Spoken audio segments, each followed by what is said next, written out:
Hey guys, it's Selma's Real Thoughts. So this is the video you've all been waiting for, I'm sure, because it is my top 10 best films of 2014 list. This was a very hard list to compile, and it took me literally months down to weeks to days to literally hours to figure out which were my favorites, and I made it a little bit harder considering that I combined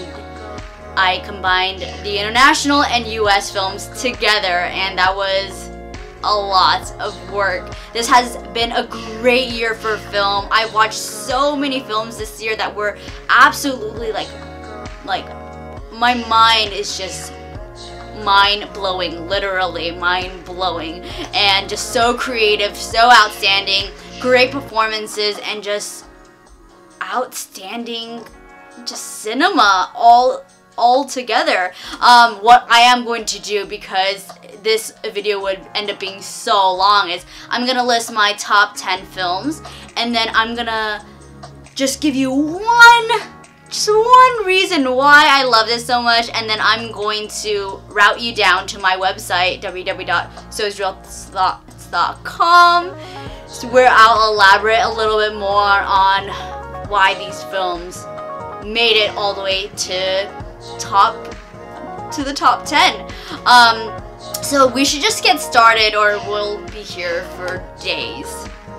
This has got to be everybody's favorite film of the year, which is Jonathan Glazer's Under the Skin. It is absolutely the most beautiful film I've watched, and yes, it is comparable to an experience like Stanley Kubrick's 2001 Space Odyssey. It was just so entrancing and engrossing from start to finish, and we really get to be with Scarlett Johansson throughout this whole journey as this alien figure, and I loved her character so much I even named her 2014 Badass Femme of the Year, which is also an article you can read down below. It was so well done cinematography wise, and the soundtrack is absolutely so gorgeous. This is another film that's very popular, and it's Alejandro Gonzalez Iñárritu's Birdman. If you saw my review of Birdman, you would know that this film has everything I love about cinema, starting from the cinematography to this kind of meta story to this cast who all give such stellar performances all around, and it was such a great movie experience that could have only really been seen in the big theater, and I loved everything about it.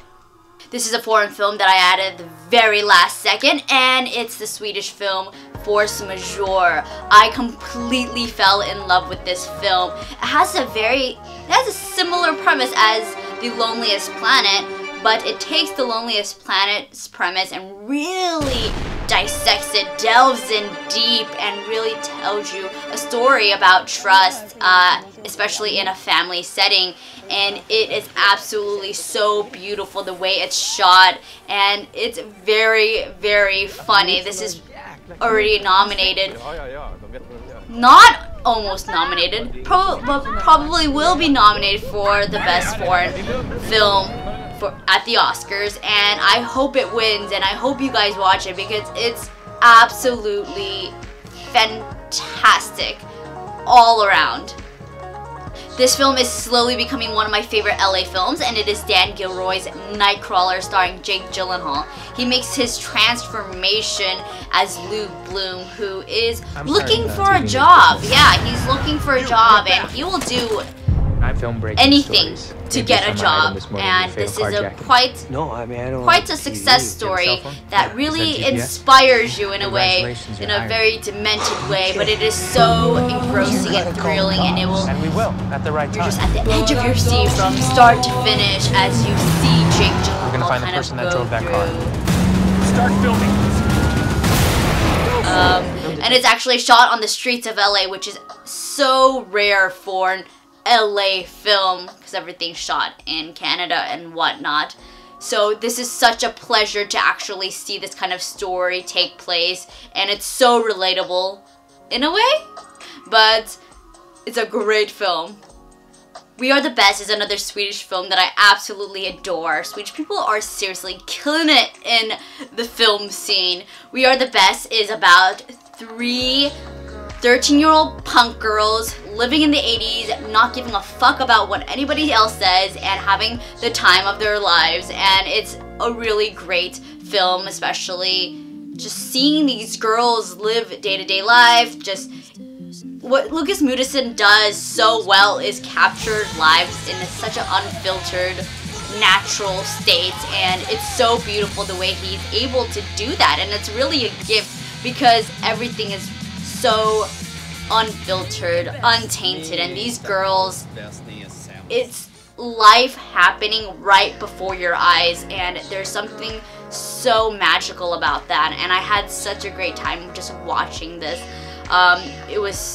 It was mind-blowing just to see these performances just unravel in front of your eyes.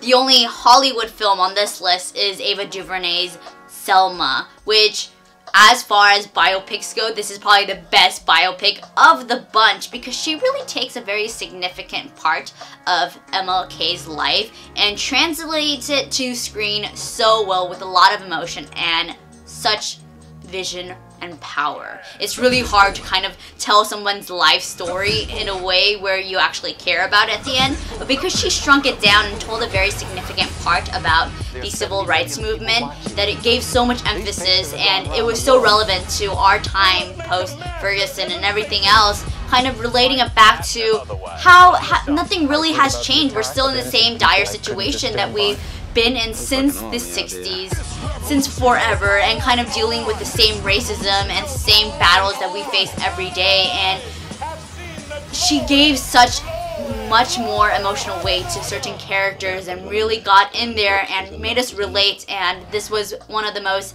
devastating films that I saw that I could really relate to, and I was completely just bawling in theaters. But it's just so fantastic. Just the way she executes it. It's completely for a biopic. She does it so well, and you'll be so engaged from just every aspect of the film, especially with the cinematography of Bradford Young, and it is shot so well. And David Oyelowo, oh my god, his performance as MLK is so uncanny. As MLK, it's riveting. I can't even process how similar he was, and what a great job he really did. And it's his performance that really carried this film all the way through. As you guys know, I love documentaries, and one of the best documentaries this year was The Overnighters by Jesse Moss. It's about a story about these men fleeing to North Dakota in hopes to get a job in the oil fields. And it really focuses on this pastor who is willing to open his church doors for them and really help them out. The story itself is so compelling and riveting. And then there is this third act shocker that really propels this documentary to be outstanding and just heartbreaking. And it really reminds you how relevant it is to our day and age, especially in this post-recession age where we can't get jobs and there's a lack of opportunities, and it is so hard to just put food on the table. And I think it's one of the best and most important documentaries to watch. Another documentary that I absolutely loved so much was 20,000 Days on Earth, which is about Nick Cave, the iconic musician, and it kind of goes through this 24-hour period of his life in such a imaginative way that's surreal, transformative, and really gets and touches your soul because he really gets in there. And there's just so many things. This documentary is on so many layers, like so many layers, so beautiful, from the music to Nick Cave himself kind of telling stories about his life and going through his creative process, really getting in there with you, and you're just so like enveloped in this kind of love It's one of the best documentaries I've watched, and I was really moved by it. Not by just the content and the story and the character, but the form they presented it in, and it was just mind-blowing. This list was really hard to make, but I knew I couldn't finish it without putting Jennifer Kent's The Babadook on the list. If you saw my review of the film, you know that I was absolutely petrified and damaged from this film mentally because I could not sleep for weeks on end after watching this film, because it's not just a horror film about this supernatural figure lurking around in the house, but really delves into the demons within you and within motherhood and tackling kids and just everything else, and that aspect is so petrifying. I was absolutely shooken up, whatever, and I loved it. Jennifer Kent has such a commanding vision on how to tell her stories without words, and just make it so eerie and so deeply haunting, and she is absolutely great. I can't wait to see what she does next. So yes, that is my list.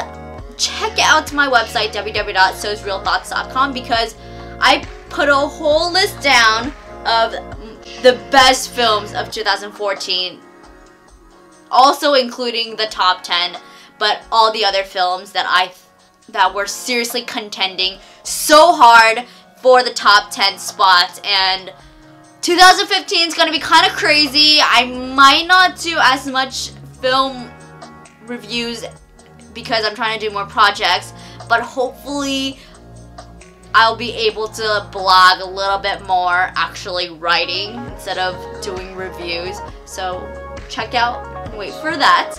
Thank you so much for watching me and being here throughout this huge journey through the years. I can't thank you guys enough, and I'm so excited for this new year.